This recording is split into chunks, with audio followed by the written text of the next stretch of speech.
Well placed.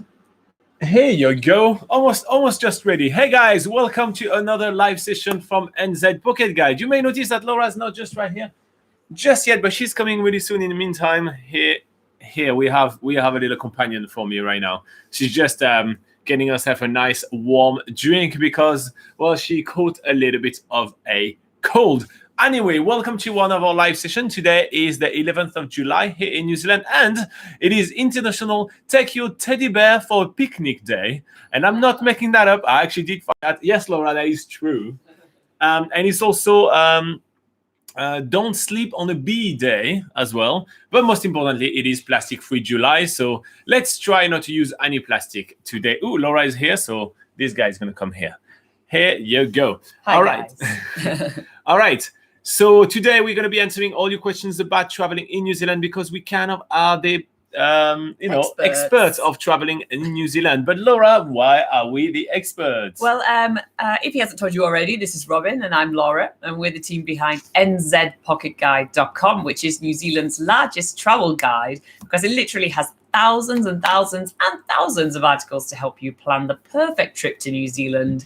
Of course, when you're actually able to come to New Zealand, because yet again, at the time of recording this live session in sometime in July, the 11th of July. the 11th of July, the borders are still closed to most international travelers. But it's never too early to plan the perfect trip around New Zealand. And of course, if you're already in New Zealand, there's lots of awesome road trip opportunities ahead. So start planning on nzpocketguide.com. But if you aren't really into reading, there is a lot of words to get through on our website. Then you can always join us right here on this live session, which we do every single Sunday at 8 a.m. New Zealand time. And if you want to know what time that is in your time zone, there is a handy link in the description below. Or you could always subscribe to the channel. Click on the little notification bell icon, and that will give you a notification when we go live, and you can set reminders through YouTube and all that good stuff. So you can play with that as well if you want to know when we're live. But yeah, so all you have to do on this live session right here is go into the live chat and ask your New Zealand travel questions. But if you do miss the live session, you can always put your comments, your questions in the comment section below. And we pull those questions together to also get us through as many of those questions as possible during this live session as well. All right. Today there's not going to be anything written on screen because I kind of messed things up a little bit. Just saying, I'm not going to have my fancy stuff as usual. I won't be able to share my screen with you, but that is okay. We will make do today. It's still going to work fine. The polls still work, right? The poll will still work. I will still do one poll. Okay, so who do we have in the live chat today? We have Naveen Joshua that says, "Hi dear, how is the vaccine shot? Any side effects?" So we did post a video yesterday. I don't know if you saw it, but we posted a video about us taking the first dose of the vaccine for COVID-19 here in New Zealand. And we thought we'd show you a little bit how casual it is in New Zealand and just how it's done here. Laura, any side effects? Well, since we had it done now, actually, a couple of weeks ago. That's almost 2 weeks ago, yeah. Yeah, so the croaky voice that I have currently right now is something that only just cropped up like yesterday. So that's nothing to do with the vaccine. But yeah, after we got the vaccine, all we had was a little bit of a sore arm. It was a little bit sore to the touch, which is, common for any vaccine, really. Yeah. But in terms of any other side effects, we didn't feel ill or anything like that. So yeah, it was totally fine. Yeah, and if you guys haven't watched that video, just go on the channel. It's the latest video posted, and it's like short and sweet, about 4 minutes, and we just show you what it looks like. Yeah. Extreme Talauta says, Morena. If you guys don't know what that means, Morena means good morning in Maori, which is the local indigenous language. Aryan says, hello, Aryan. How are you doing? Nathan Baith, which is in Taupo, he says, Kia ora, good morning, Laura and Robin. How are you doing today? We're doing pretty awesome. Laura sounds a little bit like Darth Vader. Yeah, I've been better, but, I'm here. I'm happy now. And he says, my birthday is tomorrow. Oh, that's cool. Ooh, happy birthday for tomorrow. Yeah, we're not going to sing because Laura's voice is hurting a little bit. Yeah, otherwise I would have given you a beautiful rendition of Happy Birthday, but not today, I'm afraid. Martina Sten says, Martina, by the way, she's the victim of a terrible injustice. Oh no. She did comment on our vaccine video, and she said that when she got a vaccine, she did not get any candies. Oh, was that I in New know. Zealand? No, so it's in just Germany. general. She's in Germany. Oh, Yeah. yeah. Anyway, injustice, Martina. I If you get a know. vaccine, you should get a candy. I really thought that probably New Zealand would have been one of the only countries I could imagine where everyone could just throw their hands into the biscuit tin after getting their vaccine. There's like not really much social distancing happening in New Zealand anymore. No. I stopped filming actually when we had like the section where we waited and Laura had a biscuit. I stopped filming, but some friend of ours actually were getting vaccinated as well. So we were all like sitting around and chatting. Having a chat, yeah. Yeah. Anyway, Martina says, hello, Laura and Robin. She says, I like your video on the vaccination. Nice. Thank you, Martina. Navin says, hi dear, how is it after the COVID vaccine candy? Oh, well, the candy was great. Says, when NZ Immigration will start processing partner-based work visas, when they will open the border with vaccine are acceptable. Okay, so far there's not much news on that, but stay tuned when I'm going to do the news roundup. There is something to do with New Zealand immigration, so just stay tuned. A couple of more minutes. I'll just finish reading the few comments, and then I'll read all that things of news, Wow, that's new segments of news. Clay says, morning all. How are you doing, Dunedin? Are you as cold as we are here in the North Island? Kaylo, she says, hi guys. Hello. Hi Kaylo. And Kiwi Lauren, she's here all the way from Canada. She always says hi to Sweet Bix. Sweet Bix, he is a Sweet Bix. Yeah. She said that was autocorrect, but I kind of like it. No, I think it's just cutie. And Grant Montgomery says, hello, G here. What's the best merino t-shirt? I did get that comment from you. We are actually about to do a video on showcasing some of the best merino wool stuff. So that was kind of good timing. So I will answer that to you in a separate video with some production values and all that jazz, but it will take a couple of weeks. Is that okay with you, Grant, or do you want me to give you some suggestions right now? Just let me know. But because we work on the video, I was kind of like, I'm just going to answer to Grant a little bit later. We'll work on that video. With the video, yeah. So let me know if you do want to know right now, because you need to shop now. I can give you some answers, but otherwise we'll have a full video of us like playing with the ladies. Yeah, doing some reviews and stuff. Cool. All right. So in the meantime, okay, Grant says awesome. The video would be great. Nice. All right. So while you guys are coming up with some more questions, last week we started a new segment where I give you some news from New Zealand, basically, which are pertaining in somewhat to like New Zealand travel and everything.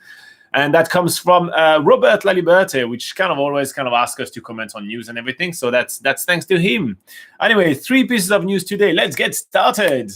Okay, so first up we have what country most powerful passport by Gabriela Miranda in USA Today. So Japan took the title of world most powerful passport, granting access to 193 countries, according to the Henley Passport Index. I'm going to skip everything until number 7, which is shared by Belgium, New Zealand, Switzerland, United Kingdom, and United States, which grant access to 187 destinations. So New Zealand has the 7th strongest passport. Do you have a New Zealand passport, Laura? No, I do not. Me neither. Okay, we are permanent resident here in New Zealand, but we did not get a passport because we have passports from the European Union, which is actually a little more powerful. All right, another news. Mine's about the same powerfulness, according to that's true. Same powerfulness. Yeah. Mine is higher. Mine is 6. So here you go. Oh well, there you go. You might as well keep your French passport then. Yes, I get one more country than you. Okay, the New Zealand Herald says.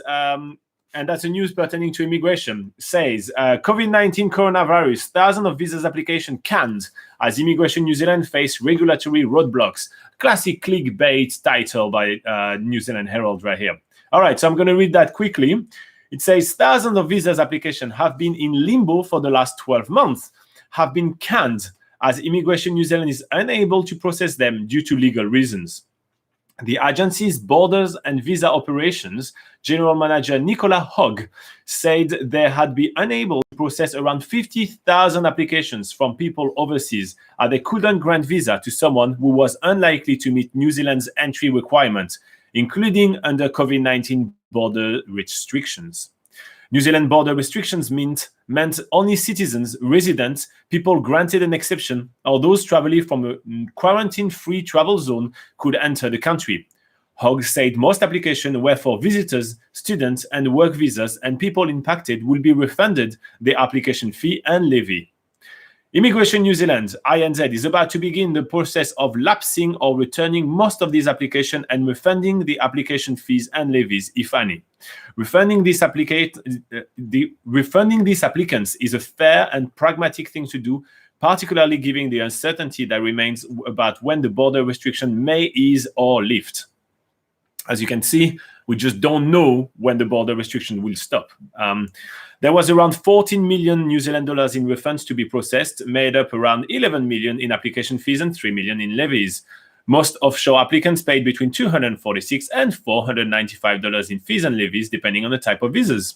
So yeah, in short, a lot of work. But yeah, that's what's happening for Immigration New Zealand this week. And finally, New Zealand is doing good. Radio New Zealand, which is a good news of information, says COVID-19 in Fiji. New Zealand health staff asked to offer more assistance. New Zealand doctors and nurses and medical staff are being canvassed around about their availabilities to deploy to Fiji as the COVID-19 crisis worsened. 39 people have now died in Fiji, with 639 new cases in the past 24 hours. There are already 2 New Zealand anesthesists on the ground in Fiji. Their skills mean that they are able to operate ventilators. All right, so that's basically news pertaining to kind of like travel, New Zealand style news. And that's again thanks to Robert. Anyway, I don't know why I'm showing Robert, sponsor of this cup. Anyway, thanks to Robert, and we'll do that again next week. Here you go. Moving on to the live chat. Grant Montgomery says, "You guys look amazing as always." Oh, well, thank you, Grant. Well, it's just my face cream, it's just so good. It's working wonders. Clay says, "All good here. It has been a few good days, but they have been starting off pretty cold." That's for Dunedin in the South Island, guys. Jumping the car after this to Wanaka. So he's heading to Wanaka with the family. He's going to take the kid to the snow farm since they've never been. Ooh. If you guys don't know, that's the beginning of the school holiday here in New Zealand. I think they have 2 weeks. 2 weeks, I think it's about 2 weeks. Clay, tell me, is it 2 weeks you're having or 3 weeks? I think it's 2 weeks. Nathan says, the weekly news roundup. Yes, just happened. Yes. Yeah, boy. Sander DeVries is back. Hey, Sander, how are you doing? Says, hi guys, how are you? We're doing pretty well. Laura has a bit of a crooked voice, but we got our vaccine. We're all happy. Nice. Yeah. Sander says, is Juicy a good car rental company? And would you recommend traveling solo in a car and staying in hostel? Traveled New Zealand 2 years ago with Stray, but looking to do something more freedom. Juicy is all right. I mean, one of the things that has happened during COVID-19 is that Juicy basically went bankrupt and then they got completely restricted. So every review that you've seen before from Juicy and everything is probably not valid anymore. I think they're really cutting a lot of costs because they have massive debt to repay the banks and everything like that. So I personally will go with another company because, maintenance may just be, on the budget. They have much less staff and all these kind of things. So I will go with a different company. I can't show you the website right now, but on NZ Pocket Guide, if you actually click on travel tips and then transportation, we actually have our list of like the best car rentals. Juicy is still on there, but we put it like quite a way at the bottom because we haven't been able to test the service and we know they lost a lot of kind of stuff and everything. So I will probably more suggest something like Snap Rental, or Ace Rental. They're 2 companies that haven't really had too. I mean, obviously, all the companies have had issues, but they haven't, lost too much staff and all this kind of thing. So, so I would probably more go for that. So, and if I had to make a choice, I would go for Snap Rental, and because also they're not too expensive as well, and they're kind of good. So yeah, Snap or Ace would be kind of like a couple of things that I would say. But again, check out our website. We literally have all the rankings and all these kind of things there. So yeah, I hope that's helpful to you. Also, he says, so the other thing, would you recommend traveling solo in a car and staying in a hostel? Hell yeah, that's really awesome. That's absolutely fantastic.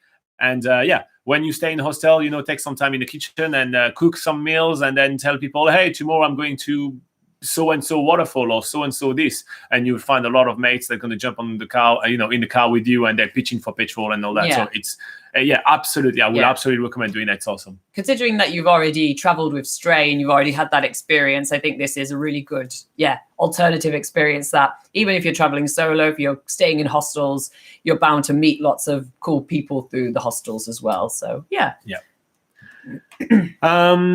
Kalo says, have you camped at Lake Tekapo or would you rather camp or stay in a hostel? We stayed at the holiday park over there, so we didn't stayed camp. In a motorhome. Yeah, we were staying in a motorhome, yeah. And I have stayed in a hostel as well in Lake Tekapo. So which one you prefer? Well, actually, the holiday park there is also the owner of one of the largest hostels there as well. And I actually stayed in both the hostel and the holiday park, which is owned by the same company. So, I mean, in terms of like facilities and stuff, it was all very similar. I think the hostels kind of, you don't have to leave your, when you're staying in your camper van, you have to go outside to go to, say, the showers and toilets and stuff like that. So staying in the hostel is always a more convenient thing where you're always in the same building as all the facilities that you need. So I think I preferably would stay in a hostel if I did have the choice. In Lake Tekapo, you do have a few options of hostels. I think there's about 4 or 5 different hostels, and we do have them listed on nzpocketguide.com. If you just search on nzpocketguide.com, you just search Lake Tekapo hostels, and you'll see our ranking lists of the hostels, and you get an idea of what facilities they have and what they look like, for instance. So it's a good idea to go onto there. But Lake Tekapo, bear in mind, it's a really, really popular destination, but the amount of accommodation, basically they don't have enough accommodation to accommodate all the people that visit there. So if there's one you have to book ahead, if there's one tip that we can give you for that is book way in advance for Lake Tekapo so you don't have any disappointment. I remember actually the holiday park we were staying at, they had like no vacancies, like there were no vacancy signs everywhere. So yeah, make sure you book for Lake Tekapo. For sure. Clay says 1 very long 2 weeks, he says. So that's 2 weeks school holiday, yeah, and stuck with the kids. And Nathan is agreeing a 2 weeks school holiday. That's pretty cool. Nathan, that's pretty cool that your birthday falls in during the school holiday. That's nice. Kalo says, do you have a reef-safe sunscreen that you like? Yes, we do have multiple. We tested all the one in the link that I just gave you. So obviously we don't talk too much about reef-safe sunscreen on our New Zealand website because, well, there's not that many reefs around and everything like that. But we should actually. We should definitely do that. Yeah. But I gave you a link onto our sister website called FijiPocketGuide.com on which we actually have the 10 best reef-safe sunscreen. We tried quite a lot of them, and so yeah, that's the one that we like. So you may want to check this one out. But yeah, definitely. And we actually kind of try almost every single time we do a trip to the South Pacific Island, we try 1 or 2 different ones because, well, for some reasons we never find the same brand twice. Also, that's one of the issue that we're having. So a couple of things, right? First, we like to try different stuff to show you guys. But second, when we find something we like in New Zealand, right, your stockist, like, your local pharmacy on everything, they never have twice the same brand. It's really annoying. So we have to kind of order them on Amazon and everything like that. So, it's kind of like, it's a blessing in disguise, basically. We just get to try a lot of different sunscreen for you guys. So I gave you a link in the live chat, Kalo. I tagged you on it as well. So that's a link to a Fiji Pocket Guide page that lists the best sunscreen for Fiji, but it applies everywhere, let's be honest. And also there's a little introductory paragraph, if I remember correctly, saying what do you need to sort of look out for when you're looking for a reef-safe sunscreen. So, because like Robin says, it might be hard to find the exact brands where you are. So if you're looking for other sunscreen, then they usually, you look out for basically keywords on the packaging. Usually it's like zinc or like natural mineral sunscreen type thing is kind of what you're looking for. Yeah. Yep. Okay, Clay says his 2 youngest aren't at school yet, so it's actually so it's not actually that bad. Oh wow! So how many do you have? Is it 3? You have 3, right? Yeah, you have. He's halfway there for a rugby team, I think. Extreme Talota says, see you next week. Gonna head for the referee meeting in Rotorua. Ooh, serious business. Yes, enjoy. If you're late, you get a yellow card, I think. So chop chop. Robert Laliberte, again, a SAS warning, guys. I don't know what he says, but he says, what is a snow farm? Are there rain farm and sun farms? We don't know. We don't grow snow here in Canada. It just happens. So a snow farm is actually a cross-country skiing. It's a ski kind of area, like a ski field, basically, in Wanaka. Yeah. So yeah, it's easy skiing. And they have pipes as well, right, in snow farm? No, I don't think so. I think it is just cross country. What's the park? Snow Park, isn't it? Snow Park? No, Snow Park is like one. Yeah, in Wanaka, it's like Cardrona is the one where it has all the freestyle sort of. I thought they named a section. That section had a name, but it's gonna come back to me when the live session is over. Yeah. Okay, Nathan says, my birthday is always on a holiday. That's pretty good. Nice. I like that. Hamdan Ali Parayel says, when can international students come in? And there has been absolutely no date right now, but we do have a video on the channel with the border opening predictions. You may want to check this one out, and you may want to subscribe. We are actually doing an update to this video this week. I'm recording it. And so hopefully that's going to come out, at some point this week or maybe next week. Just need to record it and edit it and do all the jazz. Clay says, Robert, it's kind of a ski field mainly for cross-country skiing. Yeah, here you go. And for the ski, there's an area for tubing. That's what I meant, tubing, not the half pipe. Sorry. The location is also a winter driving testing station for big car manufacturers. Ooh. Oh, yeah. I think Audi, they did like a big shoot over there 1 year, right? And they had like the car kind of drifting everywhere. And the snow park closed down. The snow park was the thing with it. Yes. Now you see, I put one and one together. But I got everything muddled because it's early and we cold. The heat pump kind of turned off for like about 10 minutes. My brain wasn't working. Yes. Okay. Kalo says, I booked a room at the YHA Hostel in Lake Tekapo, hoping to see the Milky Way. I'm going around a new moon, so praying for a cloudless night.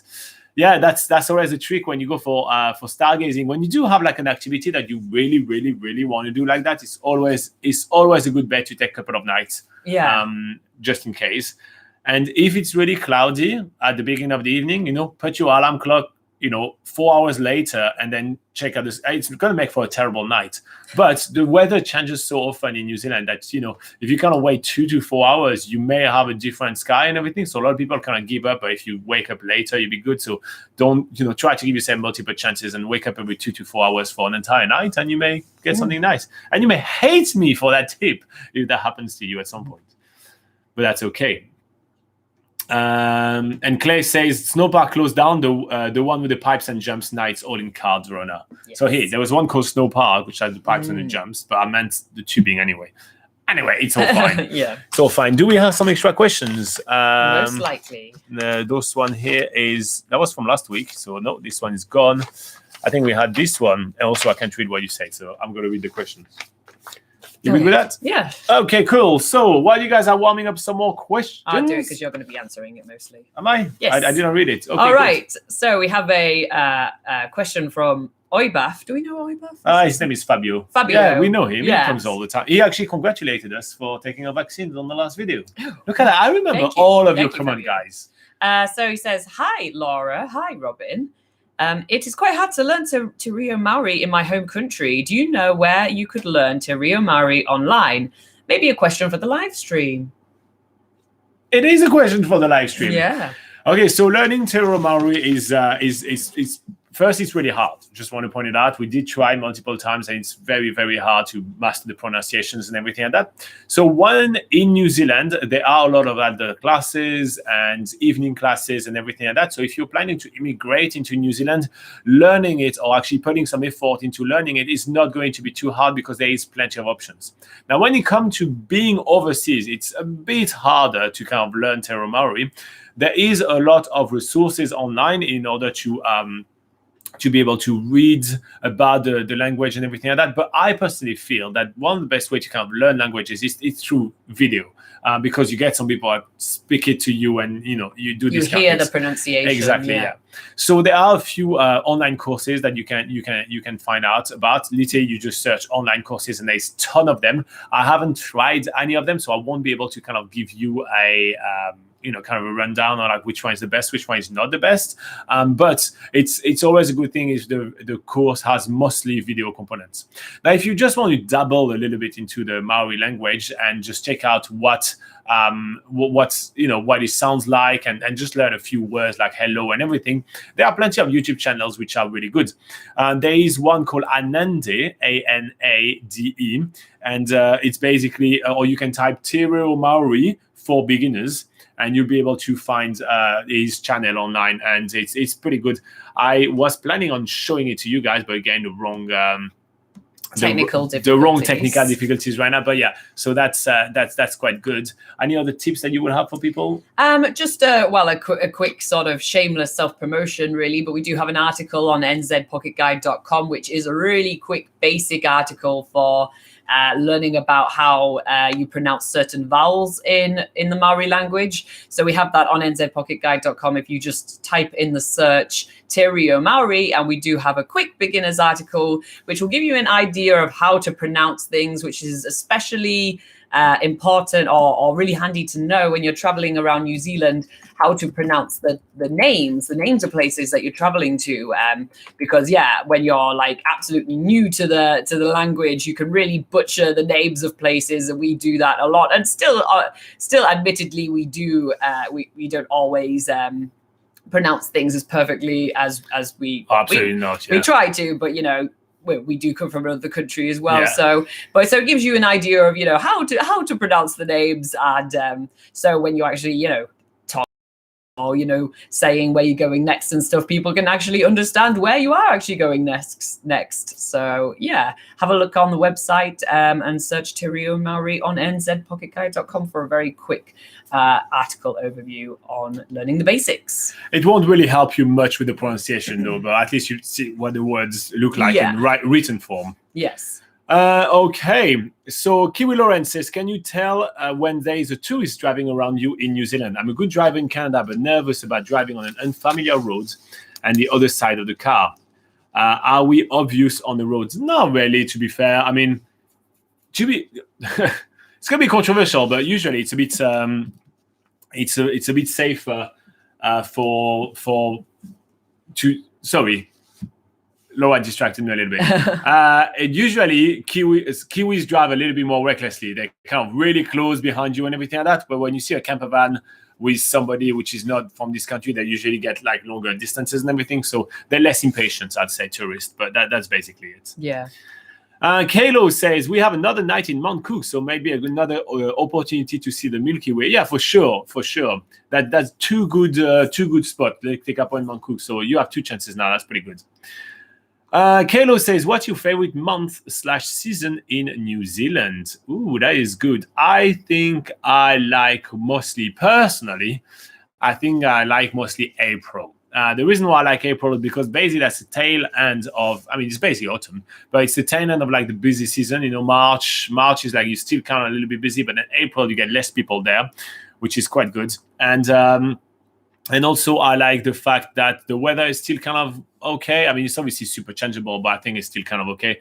So I will say April if I have to pick a month. Yeah, I think for me, I would say November, because it's kind of also a shoulder season month like April, but that's when you're going from autumn into summer, and it's usually the weather is getting kind of good. So that's you. I would tend to go for November if you want another option. Yeah.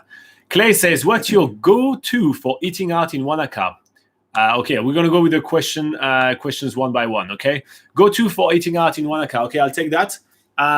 There is a crepe truck, which is called Charlie's something. So Charlie's something. Anyway, there's a crepe truck called Charlie's something, which is quite cool. And there's a tapas bar called Kika on Dunmore Street, which is really, I was going really to good. say Kika. So that's really, really, really nice. Yeah. Okay, next question. This one is for Laura. Also, is the Mount Iron Hill worth it?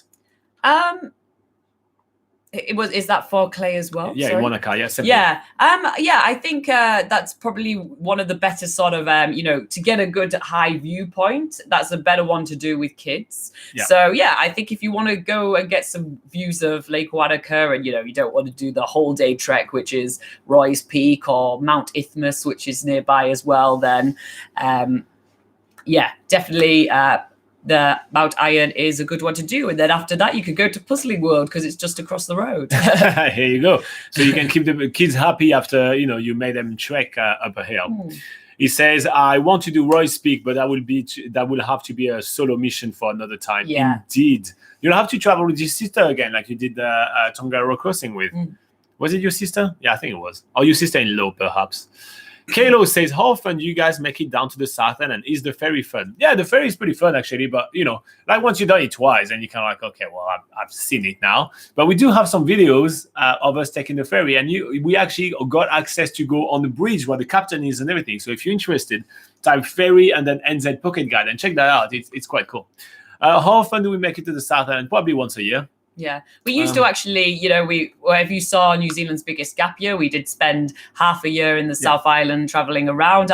Previous to that, I lived in the South Island for a few months. So yeah, I used to travel much more to the South Island, but now it's about just once a year to do some updates and everything. And we pick a location and then we go there. And the next time we go in there is probably going to be to Christchurch, actually. So here you go. Probably next year. Yes. Is it? Yeah. Well, it depends. Flights that it's either next year or either November. I am just planning things around if you catch my drift. But yeah, we may get down there. There's some surprise coming up. But yeah. So yeah, maybe November or maybe like very early next year. Okay, Nathan Bates say, I agree with both of you. Learning Maori is a bit hard. I couldn't speak it for a while, but now I can speak easy words. Nice. Yeah. Well, good on you for putting the effort. Again, we do try, and we try some pronunciation and everything, but coming on top of it with the French accent, man, it's a tall order. It's a very tall order. Yeah. And I've always been very bad with languages anyway, like very, very bad. Okay, Kiwi Lauren says, funny anecdote. I learned to drive in New Zealand by getting kicked out of my host's house and to go run errands while they tried to make a baby. Okay. Oh. Hilarious, but it has been years since I drove in New Zealand, though. And how old is the baby now? I mean, are you the godmother at least? Or, any relationship between you and that baby? Clay says, how do you spell the second one? And Charlie something didn't come out on Google. Okay, let me just find it for you. So the second one, Kika, K-I-K-A. And let me just find it on NZ Pocket Guide. There is the foodie guide to Wanaka. Let me just find that for you. Yeah, so Charlie Brown. I don't know. It's a food truck, so I don't know if they have it. But here's the foodie guide to Wanaka for you, Clay. I just put it in the link. But yeah, Charlie Brown Crepes. It's a food truck. I don't know if they have a website. They are on Brownstone Street. Of course, if you've been to Queenstown and Arrowtown, you probably know very well about Patagonia chocolates. So they have one of those in Wanaka as well. And plenty of gelato stores. They have a good pie shop there. I can't remember what the pie shop's called, but I think I remember we did get a pie in Wanaka, which was pretty awesome. But yeah, if you check out the link that Robin's put in the comments in the live chat right now, just scroll down. There's like the final section should be saying best restaurants in Wanaka, and that will give you a few of our top picks of places to go. Okay. Charlie Brown's Crepes. I will check it out for lunch. Here you go. You got it. Charlie Brown's. Nice. Okay. Is it Charlie Brown's or Charlie Brown? I think it's Brown.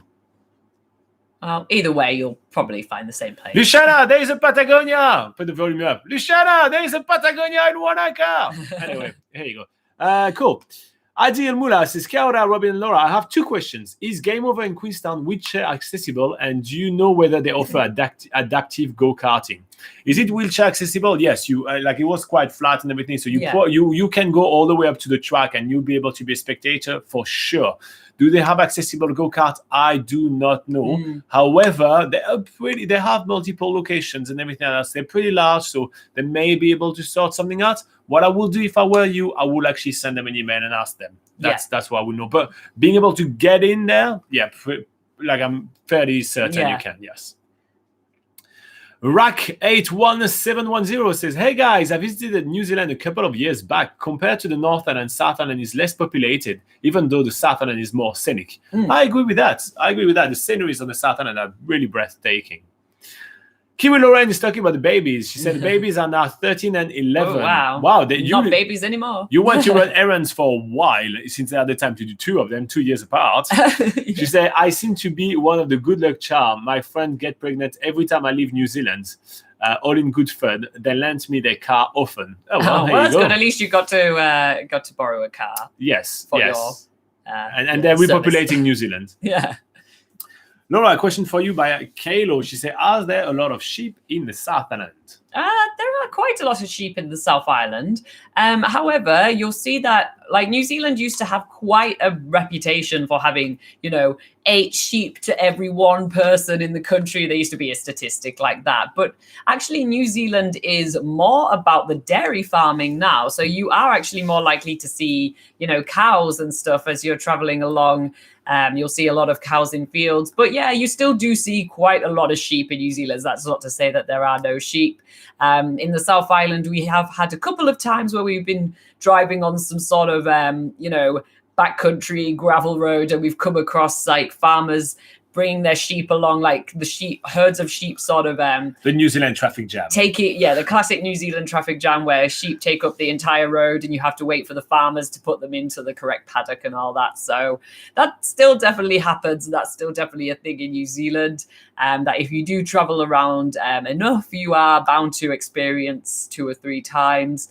But yeah, there's a lot of sheep, but probably not as crazy amount as people would expect because of that reputation New Zealand used to have. Yeah.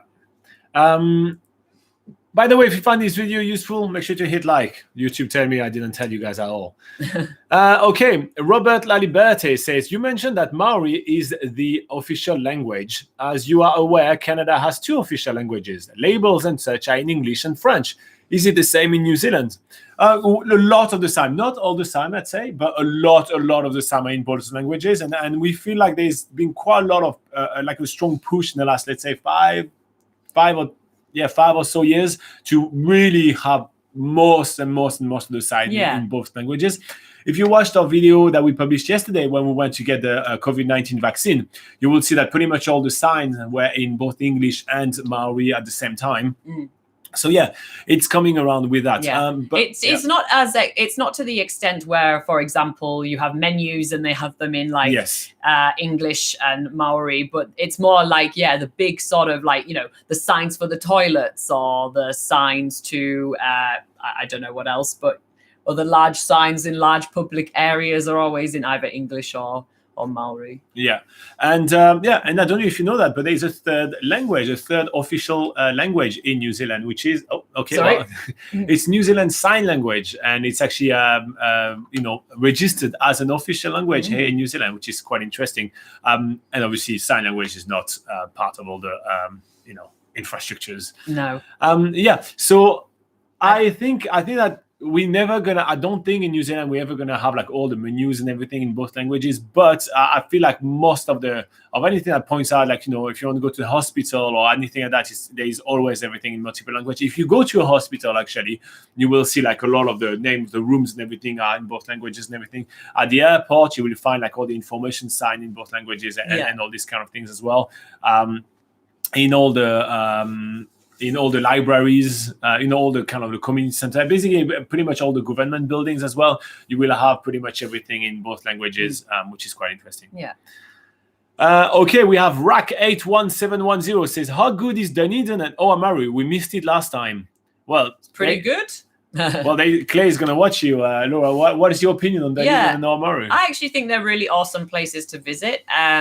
So Dunedin is a larger city, and it's very different in terms of like the way that it looks compared to other New Zealand cities, because it has a lot of sort of grand cathedrals and sort of Gothic architecture, which is quite different to what you'll find elsewhere. So by look, the look of Dunedin is quite different. But what we really love about Dunedin is that it's right next to the Otago Peninsula, and on here you have like lots of really amazing wildlife viewing opportunities. You can see some of the rarest species of penguins, which is the yellow-eyed penguin, the rarest species of sea lion, which is the New Zealand sea lion, and then you can see seals, royal albatross, and all that sort of thing. There's loads of really awesome wildlife viewing opportunities on the Otago Peninsula, and it also is home to New Zealand's only castle, which is Lanark Castle. Yes. So it has like a few really... I think it's a part of New Zealand that feels extremely different. Like it does feel very, very different. It's also home to New Zealand's best plumber as well. So, Yes. but it's it has really a different feel than all the other towns in New Zealand. So I will definitely visit that, especially for, as Laura said, the Otago Peninsula. In the Otago Peninsula, you can also check out a colony of little blue penguins. So that's a fantastic tour to do. And yes, that links to Oamaru that you are talking about as well. Oamaru is a very fantastic town as well. It's a very small, very steampunk. There's a steampunk museum there, which is quite cool to visit. It has this very kind of cool feel. If you can get there during something called the Victorian Fete, and you can see video on the channel of us spending a lot of time in Dunedin and Oamaru. So we have a lot of videos about Dunedin and Oamaru on the channel. The only thing you have to do is to type Dunedin and then NZ Pocket Guide on YouTube, and you'll find so much about us doing stuff there. And in Oamaru, there's also the Little Blue Penguin Colony, which is quite cool as well. So yeah, but if you just go there for just the Little Blue Penguin Colony, then you can do all that in Dunedin. You can see the Little Blue Penguins, and you can see even much more there. So you may just want to put Dunedin on your itinerary for next time you visit. Yeah, that may be quite cool. And between Dunedin and Oamaru are of course the famous Moeraki boulders. So she's right. If you want to see some perfectly spherical boulders on the beach as you're driving between those two towns or cities, then that's in between. So go have a look at those. So a word from Clay Bryant in the live chat. I don't know if you know that, Rack, but Clay is from Dunedin. He's a very regular to the live session. And he says, it's amazing. Of course, it may be a little bit biased, but he says, it's amazing. It's been there 35 years and I haven't yet left. So that says something. Maybe that says something about me. No, I think it's a cool town. I think I will stay there. I wouldn't say no to Dunedin. Yeah, I wouldn't mind living there. Exactly. Okay, Kalo says, are there a lot of bridges in New Zealand? Rivers and bodies of waters? Yeah, there's heaps of rivers, bridges, and bodies of water. Actually, one of the things that I like the most about New Zealand rivers is that, especially on the southern end, there are some parts, I don't know how they are formed or anything like that, but there are some parts where there is a very, very wide area of very flat lands, and there is not enough water to fill it up. So that creates kind of braided rivers with like just one part of river that kind of connect together quite a lot, and it looks absolutely fantastic. But yes, New Zealand rivers are plentiful. There's a ton of them. There's a lot of bridges, obviously, over all those rivers, which makes for amazing photo opportunities and all that. Don't stop on a bridge. Just, stop before. And it's really epic. One of the things I would say is that quite a fair amount, especially on the southern end of the bridges, will be one-way bridges. So you've got to kind of put yourself in a mindset of like knowing how to cross those. So usually you get a sign when approaching the bridges. It's a triangle upside down, and you will have an arrow which is fat and black and an arrow which is thin and red. And so the arrow which is fat and black means that person has priority. So if no one is engaged, there is a car on both sides, then you go first and then they go afterwards. If your arrow is thin and red, you need to check if there is no matter what, you check if there is no one on the one-way bridge. But if there is another car arriving, you need to let them go first, and you do not have the priority. So just things to keep in mind when you drive around. I know you will be doing the driving, so here you go. But we do have videos on the channel of us doing road trips, and you'll see us crossing one-way bridges quite often on our videos. So if you watch the New Zealand's Biggest Gap Year, you probably have seen us crossing one-way bridges a lot throughout those 400 crazy videos. Where are we? Clay says, do you play the hold your breath game over bridges? What? So you're like, hopefully I make it over. I think you just play that with the kids because that gives you the time crossing the bridge where they don't scream at each other. So I think that's what you're getting at. I actually would have kind of played that game when we did the Gisborne Railway. So Gisborne has this sort of tourist sort of railway experience, and it crosses. First of all, it crosses across an airport runway. So I think it's the only railway in the world that does that. So it crosses in the middle of an airport runway, and then it goes over a bridge, which I think is the longest railway bridge in New Zealand. I mean, there's not that many railways in New Zealand, but it is pretty huge, and the speed that the train is going is very slow. So if you check it out on our channel, so just search on YouTube, NZ Pocket Guide, Gisborne Railway, and you'll see us going over this huge bridge at a super slow pace. And the bridge looks pretty old. That's when you're definitely holding your breath going across that. Can you hear every pieces of metal and pieces of wood crack under the weight of that train? It's even if you're not playing a game, you hold your breath anyway. Yes.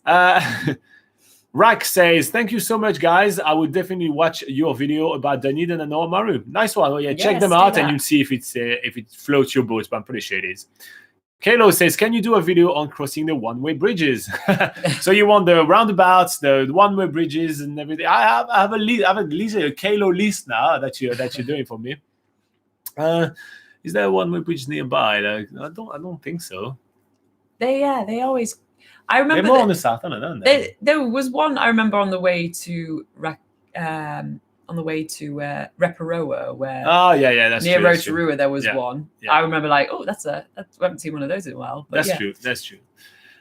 Clay says it's fun to do the Rakaya Bridge. I've made it over once. What happened all the other times? Right, you kept breathing. Oh right. Obviously still here. Oh yeah.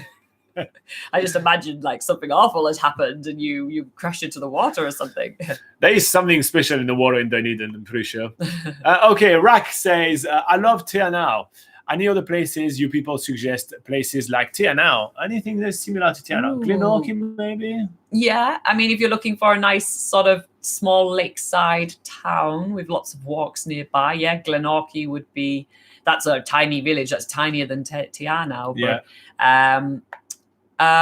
actually, on the southern end of Lake Wakatipu, so we are talking all Lake Wakatipu. Lake Wakatipu is so just context. Yeah. Lake Wakatipu is the very large lake on the southern end, which on the shore of it you will find Queenstown, and then you drive 2 hours to Te Anau.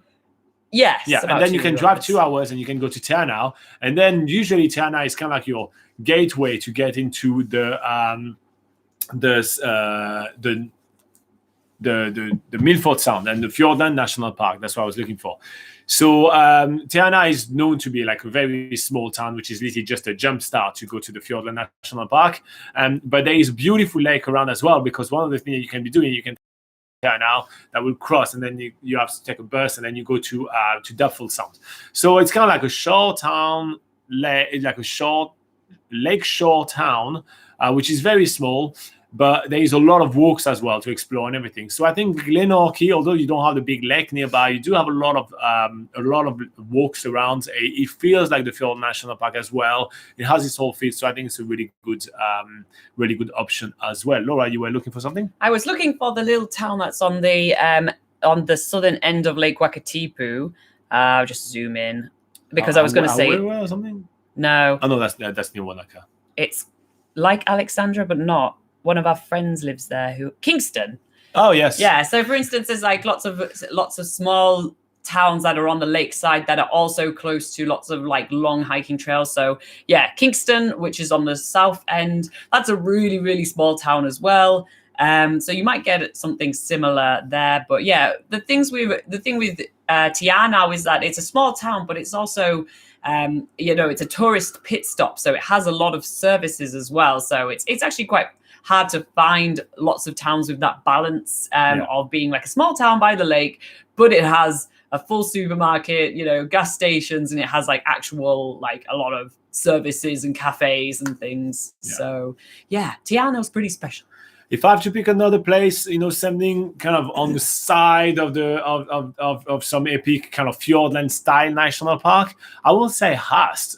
So Hast is on the west coast of the south end of New Zealand. It's all the way at the bottom of the west coast of the south end of New Zealand, and it's kind of your gateway to the Mount Aspiring National Park. And it has like kind of similar feel to the Fiordland National Park. And Hast is also a very small town, and you have a big body of water, i.e. the sea, a lot of water. So I will say this one as well. Obviously, Te Anau is a pretty special and unique town, so it's hard to find something which is similar. But I think we gave you a couple of good options for you, Rack. One last thing, probably Tuatapere, because that's the town that's the southern gateway to the Fiordland National Park. So Te Anau is a really popular gateway to the Fiordland National Park. But if you're looking to get to a small town that's a little bit off the beaten track, and it is a classic like South Island small town. It is mostly locals, not that many tourists. But if you want a more authentic sort of New Zealand town, with like real locals and stuff like that, then Tuatapere is a good one to go to. And then you're near sort of multi-day hiking trails like the Humperidge track, which is where it was set to become a great walk, but since COVID, I don't know if that's happening anymore. I don't know if they're still doing the funding for that. But yeah, that is one of the really like really sort of revered multi-day walks in the Fiordland National Park. So yeah. All right. We also have Kaylo. She says, "Oh, in Te Anau, any must-dos or must-eat places? Yeah, go to the Fiordland National Park. It literally, Te Anau is like a jump point for going there. I'd say a must-do is the Te Anau Bird Sanctuary. Yeah, that's true. It's a free bird sanctuary that you'll see on the lake shores of Te Anau. So you just have to walk along the lakeside from the main town. You walk basically when you're in the main town, you're facing the lake. You walk left for about 20 minutes perhaps, and you get to the free native bird sanctuary there, and they have sort of aviaries where they've got birds that have been found injured in the wild, and they're being rehabilitated to be then released back into the wild. So it's always cool to get a sort of a closer look at some of New Zealand's really rare birds, and yeah, that's always a really cool thing to do. They do have an underwater observatory also in Te Anau. Shall I keep talking? Yeah, keep going. Yeah. So there's that as well if you're into wildlife. There's a small fee to get to that though, and there's a lot of really nice cafes and eateries in Te Anau. I mean, I haven't tried all of them, but I've been to the Italian restaurant there, which is quite nice. And there is a nice, I wouldn't know the name of it. We'd have to just look that up. But there's a lovely sort of cafe sort of on the main road, like halfway down the main road, because Te Anau is pretty small, so you'll know what the main street is once you get there, and there is a cafe halfway up. That's really cool there as well. And then of course there's Te Anau is the sort of starting point for the Milford Sound Road. So if you are planning on going to Milford Sound, then that road has lots of really awesome things to see. We do have an article on nzpocketguide.com saying that the 15 must-do stops on the Milford Sound Road. So head over to nzpocketguide.com and search Milford Road, and you'll find our article. And there's lots of really cool sort of small, short walks. But if you're also looking for a challenge, Te Anau is sort of the place to start for many of these sort of most popular multi-day hikes. Like there's the Hollyford track, there's the Kepler track, the Rootburn track, and the Milford track that all sort of start near that town. Boom. You are sorted, Kaylo. All right. I had a quick reminder by Nathan Beth saying, are we doing a poll or not? Yes, I did do a poll. Oh, yes, how many Maori words do you know? 3 or less, 10 or less, or more than 10? So here you go. Tell us how many Maori words you know. And by the end of the live session, in 7 minutes, I will close the poll. So chop, vote quickly, because I will have to turn that off really soon. Okay, next question we have. Clay says, I had to reverse back on the Haast Bridge fairway back because of a stubborn camper. Oh no, that's annoying. Yeah, so always double check who has the priority. Yeah. Kaylo says, is the cheese as good as the cheese in France? Nope, the cheese in New Zealand is not as good as the cheese in France. I'm sorry, New Zealand, I can't let you get away with that. The cheese is better in France. The cheese isn't stinky enough in New Zealand for French taste. Yes, I agree with that. Kiwi Lauren says, whatever happened to the conversation about changing the New Zealand flag? I remember seeing design being shared by my Kiwi friends on Facebook a while back. Did anything ever come of that? Just curious. No, it was a good way for politicians to distract the people at the time when New Zealand had other issues. So they got people to actually do a referendum on that, and the entire conversation was focused on the flags, and it turned out that we chose not to change the flag, and they could slide on some other stuff and without consulting people. So yeah, it was classic misdirection. If you ever seen a magic trick where the magician is like, and now, and there's like some smoke somewhere on the side and you missed what happened in their hand, that's exactly what that was. So that worked fine. Yeah. That's Politics Hour on the NZ Pocket Guide show. Yeah. it was absolutely silly. Yeah. Clay says, other than puzzling word, what else does Wanaka have for rainy days? There is not much there, really, yeah?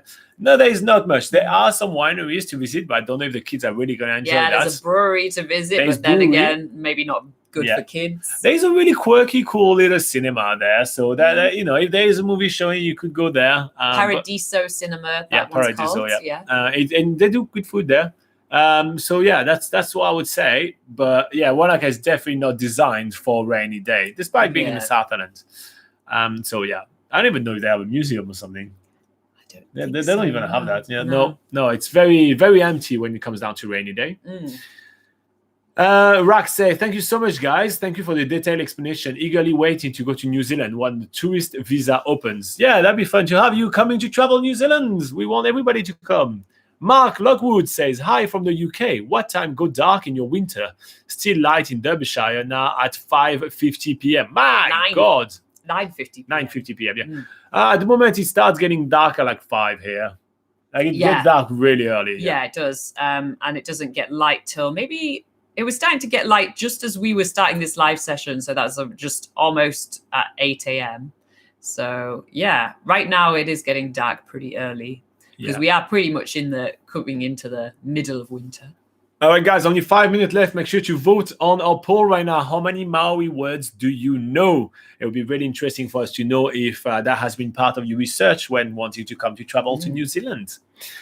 Okay, what do we have? Clay say, does counting 1 to 10 count as in my tally of the words? Yeah, it should. I mean, it does.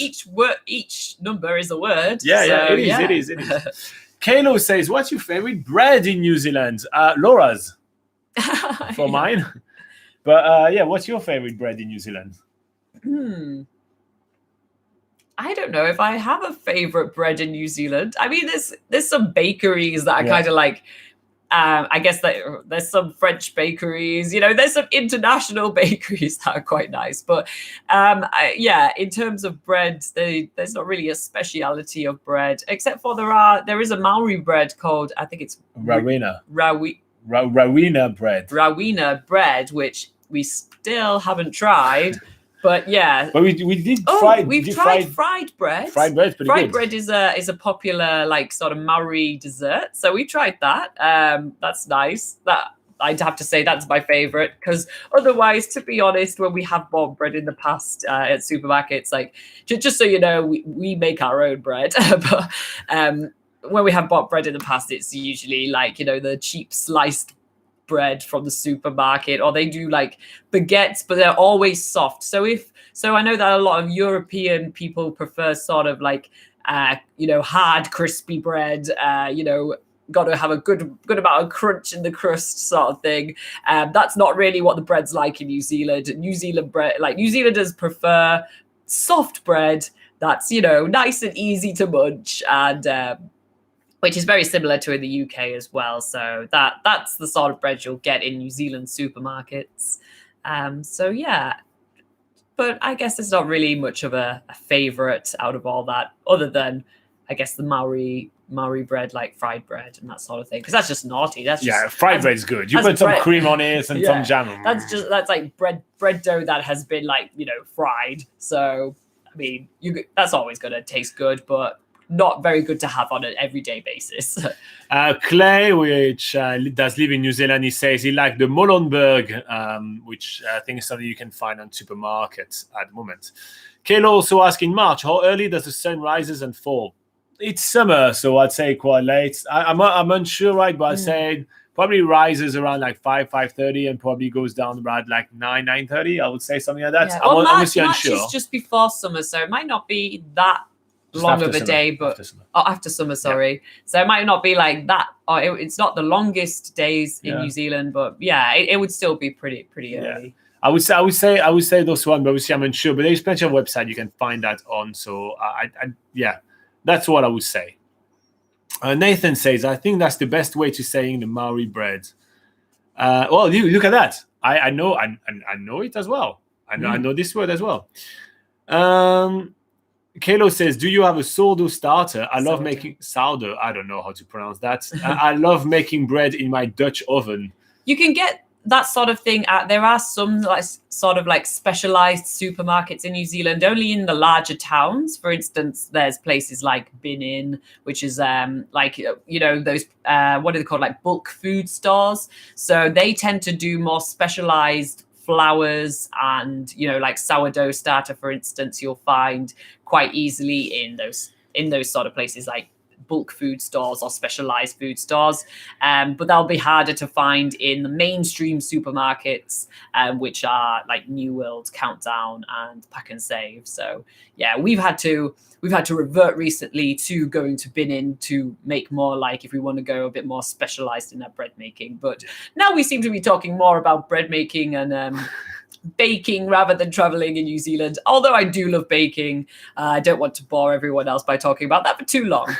People are living. Yeah. Okay, Kim Lowen says, I made a list out of curiosity and I know 28 Maori words. Not bad for a Canadian. That's really good. That's really good, Kim Lowen.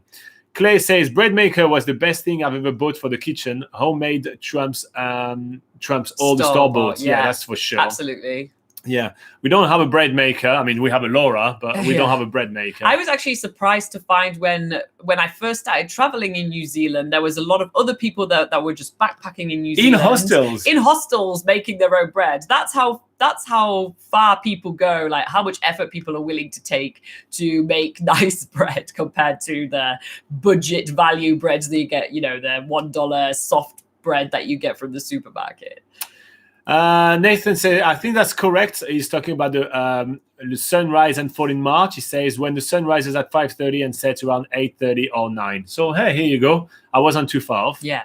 Robert Laliberta says, you mentioned a while ago that you were getting an upgrade to your cable service. I find that the viewing of late is better. Has anyone else noticed this? It's not live yet. It's not. We don't have fiber yet. We have a couple of more months to get fiber. So we're just being lucky lately. So don't jinx it. Say nothing about it. But yes, it has been a little bit better. But please don't say anything. Yeah. Clay says, where's Anthony? Yes, Anthony, we need to wrap it up right now. And if you don't tell us, we need to wrap it up. I don't know what to do. Did we have Anthony at the beginning today? I don't think he said Morena today, but yeah. Busy. There you go. One word that you all know is Morena. Yeah. I teach it to you guys every Sunday. So Nathan is taking the place of Anthony, and he says, stay safe. I'm here until the end. Kiwi Lauren is also looking for Anthony. Kalo says, why only an hour? Would you ever do 2 hours? If there's a need for it, but honestly, the question, usually the questions kind of die down a little bit. And I think an hour, is like short and sweet, so we have enough to talk about as well. And so, that just means that, next week there is some more questions and everything. I feel like if we were to do 2 hours, it will kind of drag along a little bit too much. So, yeah. And Galib just popped in and says, Morena. He says, is driving really risky in the Southern Island during winter? Not really. Just drive slowly, pay attention, and have some snow chains if you go up the mountain ranges. Aside from that, we do have plenty of driving tips for winter on the channel. So type NZ driving winter and then NZ Pocket Guide on YouTube, and you find a lengthy video where we give 10 tips about traveling in New Zealand in winter. And Clay says he wouldn't want 2 hours with us. Yeah, no, that's way too much. No, it's. I just feel like it's.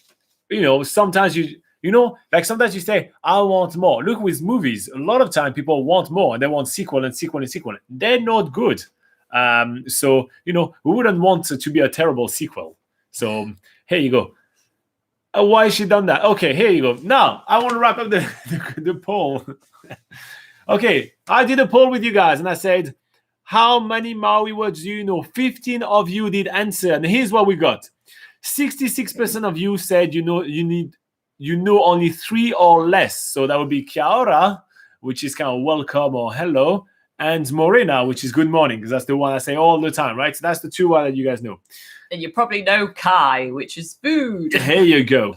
Then 20% of you says you know more than 10. That's a fifth of you guys, which is really awesome.